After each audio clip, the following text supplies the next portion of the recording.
Hello everyone. It's funny how much a couple days difference can make in the garden, right? We tilled up the garden. In my last video it wasn't tilled yet, so you could see there was grass growing everywhere. But we tilled it up. It's also morning right now, so it's going to be a little bit quieter and more nature sounds versus lawn mowing sounds compared to my last video. There's still weeding to do, and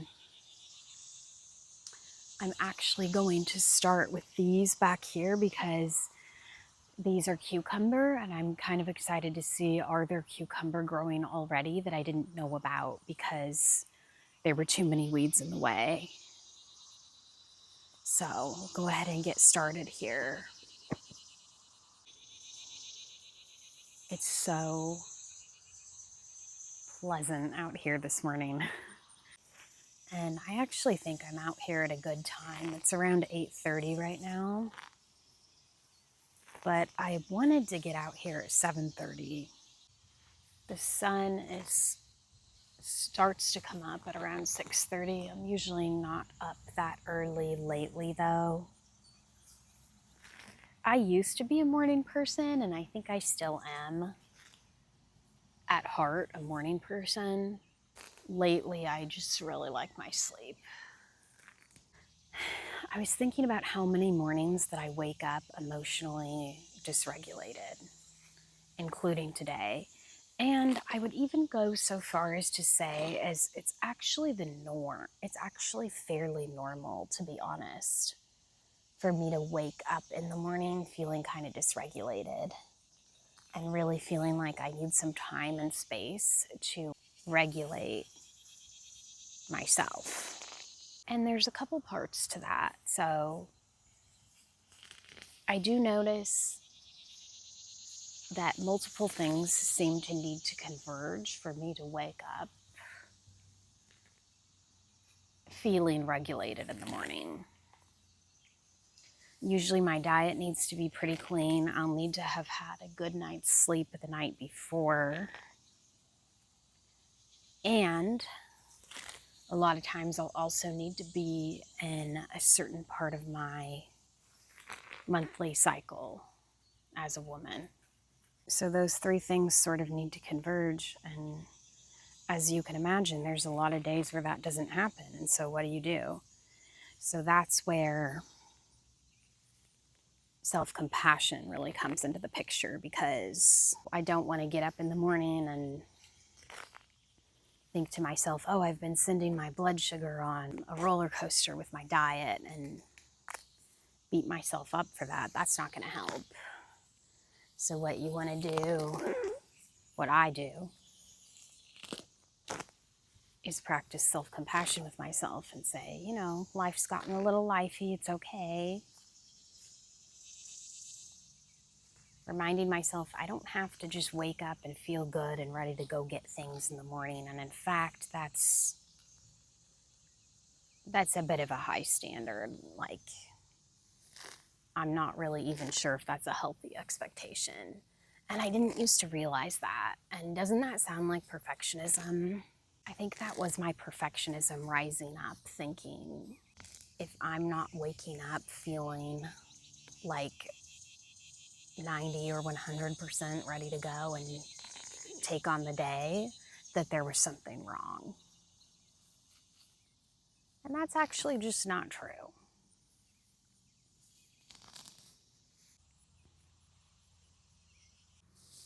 Lowering that expectation and realizing I don't need to wake up feeling perfect in the morning, and that's not even really that realistic, that was something that really helped.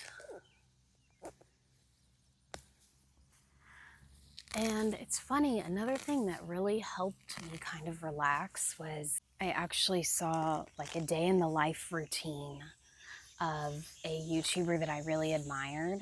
You could tell in her video how difficult it was for her to wake up in the morning, and how she actually had this exciting day planned, but you could tell she did not want to get up and get out of bed. And that just impacted me. The fact that she showed that made me so happy. It was because it was actually around the time, this was a while ago, maybe like 5 years ago now. And it was around the time where people were doing morning routines, and they would show that like cute little scene where they got out of bed and kind of yawned and raised up their arms. And that was just it. They were just ready to kind of magically take on their day. And call me sensitive, but that left me wondering if there was something wrong with me. And then even just, when I would be with family or a trip with friends or whatever, and see the chance to like be around other people and see mornings can be difficult for a lot of people. And maybe some of it too was because I have been a morning person for so much of my life. So when that sort of felt like it went away because of the chronic health issues, it just felt so wrong to me. It also ties in with a bit of mastering my own emotions, although I hesitate to use that kind of language. But I also listened to some other teachings and people talking about their experience, and realizing that it's important to feel your emotions, but don't let them rule you. Oh, that had flowers on it, and I almost yanked that sucker right out of the ground. I'm in my journey as well of feeling my emotions, but not necessarily, they don't get the final say. So even this morning I woke up and I was thinking, I don't want to come out here. Why do I need to do this again? I've already been putting in so much work on the garden. There's so much more to do left. Yeah, I already did so much work yesterday. Don't I get to relax and enjoy my weekend? And now that is also true. Like, it's a good point, because you don't want to be overly pushing yourself. I think especially as a woman with all those monthly hormone shifts. And we all benefit from a day of rest. I am moving in that direction with my life. I'm attempting to restructure my life to be able to practice more slower living and things like that. But right now I'm still working full time, and so just the way it is right now, if I want to have this garden, more work is just going to need to be done on the weekends, and that's just kind of how it is. It's interesting how some of these cucumber plants are just falling over without these weeds, even though the weeds really were not good for them. I think that's a metaphor for life too, if you think about our thoughts and our neural pathways. That's part of why change needs to be this gradual process, because some of our negative thoughts and limiting beliefs, even though they were hurting us, they were kind of a structure that we were built on and leaning on.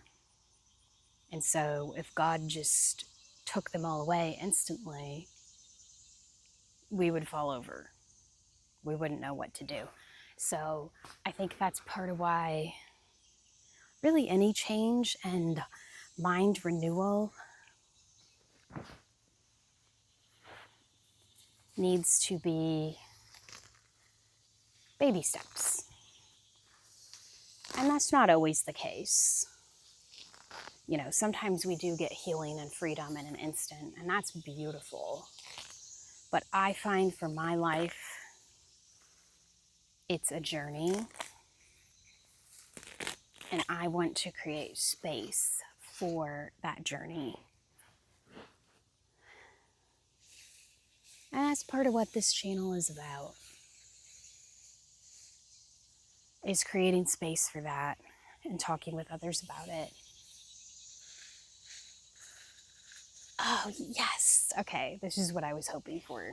It appears that there is at least one cucumber, let's see, hidden in the weeds here, which is exactly what I was hoping for. I don't know if you'll be able to see that.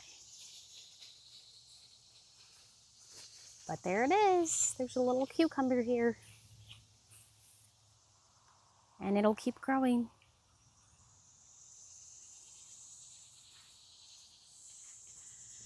All right, bye everyone. I'll talk to you later.